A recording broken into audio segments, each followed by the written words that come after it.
इस वीडियो में हम बात करेंगे उन फिल्मों के बारे में जो कि सीक्वल्स थी लेकिन इस साल हमको इम्प्रेस नहीं कर पाई। एज ऑडियंस हमको सीक्वल से बहुत एक्सपेक्टेशन थी।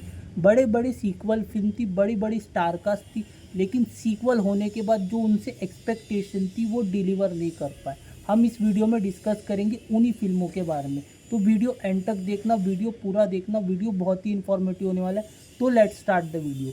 सबसे पहले हम बात करते हैं सन ऑफ सरदार 2। ठीक है, सन ऑफ सरदार 2 में जब मैंने देखा, एक्सपेक्टेशन मेरी थी कि डिसेंट फिल्म रहेंगी, कॉमेडी पंचेस रहेंगे, कॉमेडी लाइन्स रहेंगी, और जो पहली पिक्चर थी पंजाबी और हिंदी का जो तड़का था, जिस तरीके से पहली पिक्चर में सबका एक बैलेंस था, B it action, B it comedy, B it romance, B it अच्छे सॉन्ग्स, वो एक्सपेक्टेशन मेरी फुलफिल नहीं हुई। जब मैंने देखा मुझे एक भी सीन में हंसी नहीं आई, जैसा मैंने कहा। ठीक है, सॉन्ग्स भी उतने अच्छे नहीं थे और स्टोरी और स्क्रीन प्ले बहुत ही ख़राब था।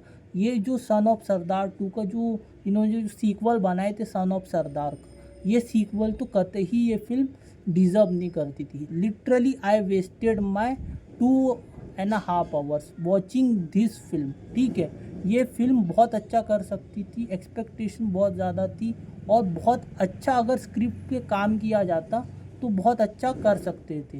राइटर्स भी इसके पंजाब से थे। ठीक है, जो इसके टीम में थे, राइटर्स की बात करो, जिन्होंने स्क्रीन प्ले लिखा है, जिन्होंने डायलॉग लिखा है, उन्होंने पंजाबी फिल्म में काम किया है। लेकिन सन of Sardar is not a proper Punjabi film. ठीक है, सिर्फ पंजाबी फिल्म नहीं है, इसमें क्या है, पंजाबी प्लस हिंदी का मिक्सचर है। ठीक है, और एक्शन है, कॉमेडी है, everything. You have comedy, you have pace off, you have, ठीक है, action, you have romance, you have good song, वो सब था। इसमें कुछ भी नहीं था। ठीक है, आप राइटर्स अच्छे लेके आए, आप पंजाब से, जो पंजाब में सक्सेसफुल राइटर का ड्यू है वो आप लेके आए, लेकिन जो आपने स्क्रिप्ट चूज़ करे सीक्वल के लिए, वो सीक्वल की स्क्रिप्ट थी ही नहीं, और ऐसा sequel son of Sardar 2 deserve नहीं करती थी। ठीक है, तो पहली जो फिल्म जिससे मैं डिसअपॉइंट हुआ है वो है सन ऑफ सरदार 2। दूसरी फिल्म जिससे मैं डिसअपॉइंट हुआ हूँ वो है धड़क 2। धड़क 2 अच्छी पिक्चर थी, उससे मैं डिसअपॉइंट इस सेंस में हुआ हूँ कि भाई सीक्वल पिक्चर जो थी, मतलब धड़क का सीक्वल थी धड़क 2, आपको रीमेक पिक्चर बनाने की क्या ज़रूरत थी। वो 2020 की critically acclaim Tamil picture Perumal उसका आपने रीमेक करे हिंदी में। ठीक है, ओरिजिनल पिक्चर भी नहीं है। ऑलरेडी सैयारा चल रही है, ऑलरेडी F1 चल रही है, ऑलरेडी जुरासिक वर्ल्ड चल रही है, ऑलरेडी महाअवतार नरसिम्हा चल रही है। इतने सारी फिल्मों का कंपटीशन है, ऑलरेडी आपके साथ क्लैश कर रही है सन ऑफ सरदार 2। तो भाई कोई ओरिजिनल स्क्रिप्ट लेके आते ना। अगर धड़क 2 के पास ओरिजिनल स्क्रिप्ट रहती तो सैयारा ने जैसे लव स्टोरीज के दरवाजे खोल दिए थे, धड़क 2 भी चली रही थी। लेकिन ड्यू टू रीमेक, और क्रिटिकली अक्लेम पिक्चर का रीमेक कर रहे भाई, क्रिटिकली अक्लेम पिक्चर का रीमेक। पिक्चर उन्होंने ख़राब नहीं बनाए, लेकिन जब आपको इतने सारे कंपटीशन मिलेंगे तो आपकी पिक्चर कहाँ सस्टेन करेंगी। अच्छी पिक्चर होने के बाद भी इग्नोर हो गई। अच्छी पिक्चर थी लेकिन इग्नोर हो गई, क्यों? क्योंकि रीमेक थी। ऑल्दो काम जो है सब स्टार कास्ट ने, सिद्धार्थ चतुर्वेदी ने, तृप्ति डिमरी ने, और जितने भी स्टार कास्ट हैं उन्होंने अच्छा काम किया, लेकिन सब वेस्ट हो गया because it is a remake. अगर ये ओरिजिनल स्क्रिप्ट रही थी, ओरिजिनल स्टोरी रही थी, तो ऑडियंस एटलीस्ट देखने जाती, सपोर्ट करती, सैयारा के साथ ये भी अच्छा कलेक्शन कर सकती थी, लेकिन नहीं हुआ, नहीं हुआ। तो मुझे लगता है कि धड़क 2 जो है वो तो रीमेक फैक्टर के वजह से ही, जो उसका पोटेंशियल था वहाँ तक के पहुँची नहीं है। आई होप कि ये जब OTT पे आएंगी, जब टेलीविज़न पे आएंगी, तब शायद ऑडियंस इसको और ज़्यादा अच्छे तरीके से एक्सेप्ट करेंगे। ठीक है, तो दूसरी जो फिल्म थी वो थी धड़क 2। तीसरी जो फिल्म है वो है भाई वॉर 2। अयान मुखर्जी किस बेसिस पे डायरेक्टर चूज़ किए गए वॉर 2 के? सिद्धार्थ आनंद को डायरेक्टर क्यों नहीं दिया गया? ऑल्दो आई बिलीव कि जो ओरिजिनल डायरेक्टर है उसको ही पहली अपॉर्चुनिटी मिलनी चाहिए। पहली अपॉर्चुनिटी उसकी बनती है जिसने ऑलरेडी पहली पिक्चर बनाया है। अगर वो नहीं बनाता है दूसरी पिक्चर, वो चीज़ उसका पर्सनल डिसीजन। उसके बाद अगर आप किसी और को दोगे तो समझ में आता है कि जो ओरिजिनल डायरेक्टर था उसने मना कर दिया, उसके बाद आपने दूसरे डायरेक्टर को ले लिया। ठीक है, लेकिन on the basis of merit के बेसिस पे डायरेक्टर का सिलेक्शन नहीं हुआ था। अयान मुखर्जी की अगर आप फिल्मोग्राफी देखोगे, उन्होंने लव स्टोरीज बनाया है, ठीक है, वेकअप सीट, ये जवानी है दीवानी, और ब्रह्मास्त्र। ब्रह्मास्त्र भी एक्शन पिक्चर नहीं थी, वो एनिमेटेड मूवी थी, ठीक है, एनिमेशन वाले था, उसका जो कंसेप्ट था वो एनिमेशन था, ठीक है, वो स्पाई पिक्चर नहीं थी। तो किस बेसिस पे अयान मुखर्जी वॉर 2 के डायरेक्टर है, वो मुझे समझ में ही नहीं आया, ठीक है। अगर आपको नए डायरेक्टर को मौका देना भी था, आप नए डायरेक्टर को वायर मौका देता है उनका पोटेंशियल देख के, लेकिन उन्होंने कोई वैसे टाइप की पिक्चर बनाए कि नहीं, ये चीज़ तो देखो भाई, ये चीज़ तो देखो कि जब उन्होंने अगर बनाए हैं तब उनको मौका दो ना। तुम भाई जो तुमको सक्सेस देता है वो डायरेक्टर तुमको चाहिए नहीं, जो तुम्हारा सक्सेसफुल स्क्रीन प्ले राइटर रहता है उसको तुम रिपीट नहीं करते। डायरेक्टर तुम्हारे बेकार, ठीक है, सिलेक्शन मेरिट के बेसिस पे नहीं, और नॉट इवन कि वो पहले तो डायरेक्टर स्क्रीन प्ले लिखते थे, पहले तो डायरेक्टर डायरेक्शन लिखते थे, स्टोरी में इनपुट देते थे, डायलॉग लिखते थे, स्क्रीन प्ले, डायलॉग, डायरेक्शन, इतना सब चीज़ों में डायरेक्टर खुद इन्वॉल्व होता था, खुद इन्वॉल्व होता था। अभी तो भाई ना स्क्रीन प्ले का पता रहता है, ना डायलॉग का पता रहता है, डायरेक्टर को सिर्फ डायरेक्शन करवा देते हैं, ना उसका स्टोरी में कुछ इनपुट, ना स्क्रीन प्ले में कुछ इनपुट, ना डायलॉग्स में कुछ इनपुट, ऐसा नहीं होता है। पहले की फिल्में देखे रहते, जो 2019 के पहले की फिल्में देखो, उसमें देखो अपनी टीम में डायरेक्टर क्या क्या करता था। इसके पहले मैंने जो वीडियो बनाया उसमें मैंने डिटेल में डिस्कस करा Y YRF spy universe is failing, वो वीडियो ज़रूर देखना, तब आपको समझेगा कि मैं क्या बात कर रहा हूँ, तब आपको समझेगा वो वीडियो। ये वीडियो ख़त्म करने के बाद वो वीडियो आप ज़रूर देखना, ठीक है, तब आपको समझ में आएगा कि भाई वायरएफ स्पाई यूनिवर्स कैसे पहले था और उसके बाद क्या चेंजेस आए, ठीक है। तो अयान मुखर्जी कैसे डायरेक्टर थे वॉर 2 के, समझ में नहीं आया। अब पता नहीं उनको धूम 4 डायरेक्ट करने देंगे या नहीं देंगे, लेकिन मेरे हिसाब से तो भाई अब रिस्क है, अब रिस्क है, नहीं देना चाहिए। वॉर 2 में जो उनकी स्टोरी और जो स्क्रिप्ट थी वो बहुत कमज़ोर थी।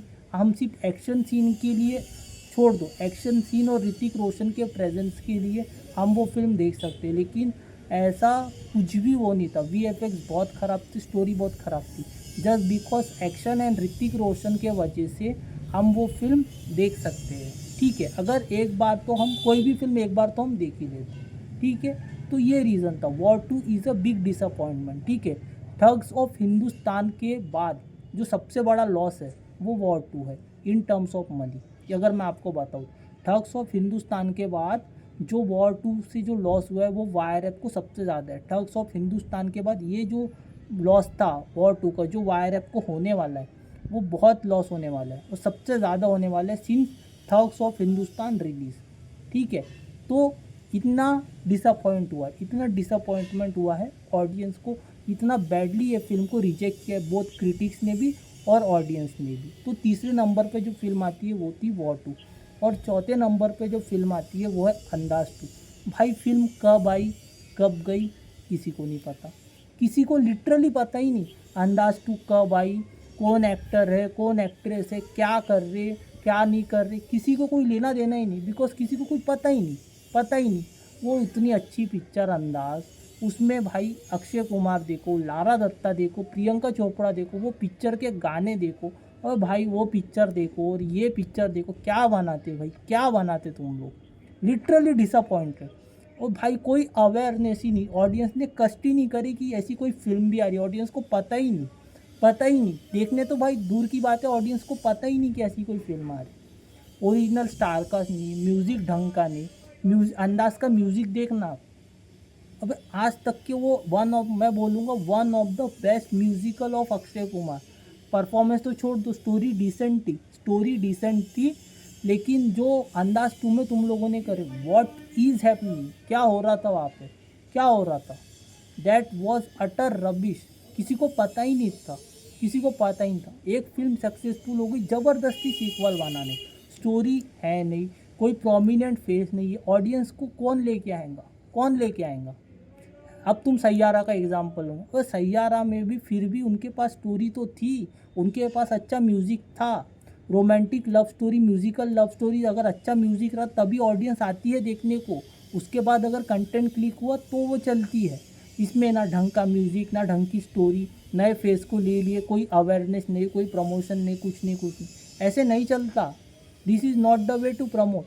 अंदाज का तो सीक्वल ही नहीं बना था, अंदाज 2 भाई किसको पता है, किसको पता है कौन देखने गया अंदाज 2? तो ये भाई ज़बरदस्ती के सीक्वल बनते। सन ऑफ सरदार 2 ज़रूरत नहीं थी। अंदाज 2 वेस्टेड, रिसोर्सेज वेस्टेड, ऑडियंस का टाइम वेस्टेड, पैसे वेस्ट, सब वेस्ट। धड़क 2 इतने सारे कंपटीशन थे, रीमेक के वजह से नहीं चली।